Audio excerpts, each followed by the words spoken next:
بچوں، بہت دنوں پہلے کی بات ہے۔ دور جنگل میں ایک درخت پر ایک مادہ عقاب کا گھونسلہ تھا۔ اسی درخت کی جڑ میں ایک لومڑی نے بھی اپنا گھر بنا رکھا تھا۔ لومڑی اور مادہ عقاب چونکہ ایک ہی جگہ یعنی ایک ہی درخت کے اوپر اور نیچے رہتی تھیں، اس لیے دونوں میں بہت دوستی ہو گئی تھی۔ آخر وہ وقت آیا جب مادہ عقاب کے گھونسلے سے اس کے ننھے ننھے بچوں کی آوازیں آنے لگیں۔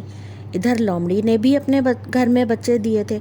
دونوں کے بچے بالکل چھوٹے چھوٹے تھے، اسی لیے اپنے بچوں کو کھانے کا بندوبست کرنے کے لیے ان دونوں کو ہی جانا پڑتا تھا۔ ایک دن یوں ہوا کہ مادہ عقاب کو 2-3 دن تک کوئی شکار ملا ہی نہیں۔ اس کے بچے بھوک سے چلا رہے تھے اور ان کی ماں پریشانی میں آس پاس اڑتی پھر رہی تھی کہ شاید کوئی شکار ہاتھ آئے۔ اتنے میں اس نے دیکھا کہ اس کی پڑوسن لومڑی بھی اپنے بچوں کے کھانے کے لیے کچھ تلاش کرنے نکل گئی ہے اور اس کے بچوں کی دیکھ بھال کرنے والا کوئی نہیں ہے۔ تو بس وہ لومڑی کے گھر پر جھپٹی اور لومڑی کے ایک بچے کو اٹھا کر اپنے گھونسلے میں لے گئی، جہاں ان سب نے مل کر مزے لے لے کر لومڑی کے بچے کو کھا لیا۔ اب ادھر لومڑی واپس آئی۔ اس نے اپنے ایک بچے کو غائب پایا تو سمجھ گئی کہ پیچھے سے کیا ہوا ہے۔ رو پیٹ کر بیٹھ گئی اور خاموشی سے انتظار کرنے لگی کہ دیکھو اب قدرت کیا کرتی ہے۔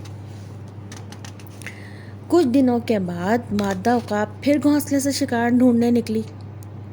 کچھ دور انسانوں کی بستی میں شکار کی دعوت کی تیاریاں ہو رہی تھیں۔ گوشت کے بڑے بڑے ٹکڑے بھونے جا رہے تھے۔ مادہ عقاب نے گوشت کے ایک بڑے ٹکڑے پر جھپٹا مارا جو ایک لکڑی میں پرویا ہوا تھا۔ اس لکڑی کے ایک سرے میں آگ بھی لگی ہوئی تھی، مگر مادہ عقاب نے اس کی پرواہ ہی نہیں کی اور وہ جلتی لکڑی سمیت گوشت کا وہ ٹکڑا اپنے گھونسلے میں لے گئی۔ لیکن ہوا یہ کہ عقاب کے بچوں کو گوشت کا وہ ٹکڑا کھانے کا موقع ملا ہی نہیں۔ جلتی لکڑی سے ان کا پورا گھونسلہ شعلوں کی لپیٹ میں آ گیا۔